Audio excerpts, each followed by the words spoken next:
In front of me, I have 10 original bank-wrapped rolls of pennies. What that means is that these pennies were wrapped by either banks or the Reserve back in the year they were issued and have not been opened since.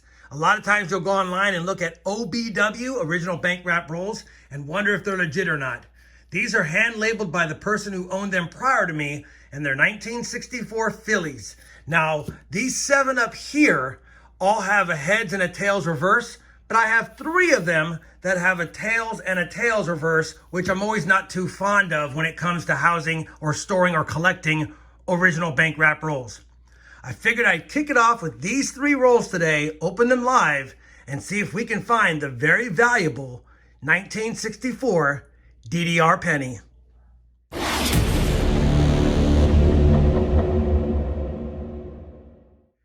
Hey everyone, it's RobFindsTreasure. Welcome back to my channel. Like I said in the intro, I've got 10 original bank wrap rolls of 1964 Philadelphia minted pennies or cents. Now, there are a couple of valuable DDRs that you want to look for. I do have those listed on my mat. It's something you want to look for, the double die reverse pennies. Now, there's 2 different types, the 801 and the 802. They both fetch really good value if they get a mint state grade and red. And judging by the condition of these coins, I think they're at least red-brown, maybe some red. And as we get into the middle of the coins, if they're truly original bank wrap rolls, we should see quite a few all red examples. Now, before I get to opening these up, I figured I would take just a second and familiarize you with the 2 different DDR pennies we'll be looking for today. First and foremost, I brought up the PCGS website. You can see under 1964 red cents, we have an 801 and an 802 as far as the different DDRs. Now, the 801, there's been 121 graded examples, but the 802 has only 36 graded examples. So, of all the coins minted those years that were graded and slabbed by PCGS in a red condition, not many have been found. Now, we can go to the red browns and the browns and see the total population, but it's not a lot. So, I'm not expecting to find them in here, but it would be nice if we could. On top of that, because of the rarity, if I go to the price guide report, you can clearly see the DDR 801 in a mint state 60 is only $26. In a 63, it's $44, and it gets over 3 digits or over $100 in the mint state 65. As far as the 802 is concerned, even in a mint state red, it's $46 at a 60, it's $75 at a 63, and if we can get 64 or 65, it fetches quite the price. I'll also point out that neither of these examples have been graded higher than a PCGS MS 66, so a 67 would be worth a fortune. Now that you know the population of what we're looking for and the approximate values based on grade and color, let me go ahead and show you them on Variety Vista. I brought up Variety Vista, and the FS 801 is an easy to spot, clear, heavy doubling on United States of America. It's on E pluribus unum, and it's even on 1 cent. You can't miss it. There's split serifs. There's all kinds of doubling going on. It's an easy one to see. You even have great doubling on E pluribus unum. This is a no-brainer. You almost can't miss it. I will tell you though, the 802 almost looks like machine doubling. If you take a look at it, you see it looks a lot like what you'd find on machine doubled coins, but you got to pay close attention to the serifs. On United, you can clearly see there's some split serifs. And then as we get closer on the E, we've got a split here and a split here. And continuing right along, you've got good splitting on the R, and you've got splitting on the C and the A. So a little bit more tricky. A lot of these can be pawned off to just machine doubling, but if you got a keen eye and you have a good looking scent, you can catch the doubling that might fool people into being machine doubling, but it's not. Now that we've covered what we're looking for, what the population is, what their values are, and how to identify them, it's time to crack open some rolls and see if we can get lucky. So for sake of time, I won't be scoping every single one on this video, and I won't be opening every roll up in front of the camera. Obviously, I'm going to open one roll for you guys. We'll take a quick peek at everything. Then I'll start scoping them. And in the event I run across anything worth mentioning, obviously I'll bring you guys back in. But I definitely wanted to open up one roll first. And I'm not too concerned about keeping this paper. I know a lot of people say that some older wrappers are collectible, but I don't plan on opening all 10 rolls today. So I will have some other rolls that I can keep down the road. Let's go ahead and crack open this very first roll and see what we see inside.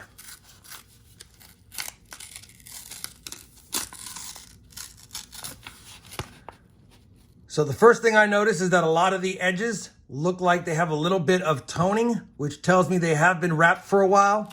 And we even have some of the residual transfer of the edges from the coin. So it looks like it's definitely an original bank wrapped roll. Typically, if it was a bright pink roll, I would look for darker edges in here. And I don't see darker edges, but again, it's pretty consistent color throughout.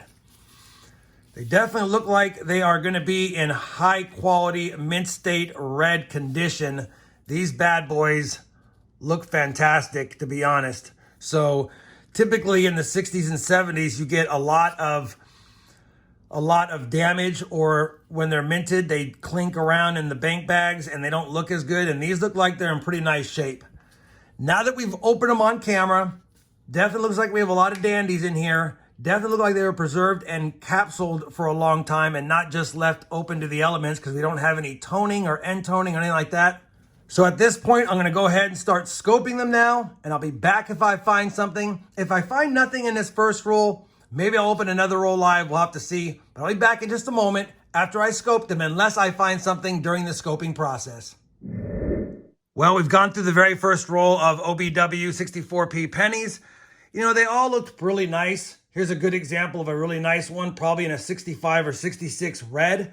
None of them had the DDR in the first roll, and it looked like there might have been two different reverse dies in this little roll right here based on what I saw in the details on the reverse. That being said, we struck out in roll number 1. I'll go ahead and start roll number 2. I'll see if I have anything there and be back with a recap of that roll next. We've gone through the second roll, and again, it looks like it's the same two reverse die types, so probably going to see the same in this one and not see any DDRs. For sake of quality assurance, I will pick two random other rolls with the heads and tails reverses, open up two more, and see if we happen to have different die varieties. That being said, I'll give you another recap when I finish roll number 3 here in just a moment. All right, we struck out on the 3 rolls that were tails and tails reverse, and for sake of just double checking to see if we get lucky, I'm going to open 2 more rolls in this video. These are the heads and tails rolls, and we'll see if we can get lucky in one of these ones with either a different die type on the back or maybe even a DDR, who knows. Let me go ahead and hunt both of these, and if I find one, I'll be back. If not, I'll be back with a recap of the hunt and some final thoughts. Well, unfortunately, we opened up 5 rolls and didn't find any DDRs. And of course, based on the PCGS population report for the number that have been graded in red and even in the red, brown, and brown conditions, we didn't think that 5 rolls would yield a DDR. But I felt like going ahead and doing this video because A, I wanted to hunt a few rolls myself, and B, I wanted to make sure that you guys knew to be looking for both of those DDRs on the 64 Philadelphia minted pennies. Hopefully, despite not finding the DDRs, you guys found this video at least informative and maybe somewhat fun to see some nice older coins opened up for the first time in over 60 years or almost 60 years. If you did, I would definitely appreciate that thumbs up. And as always, everyone, happy hunting and thanks for watching.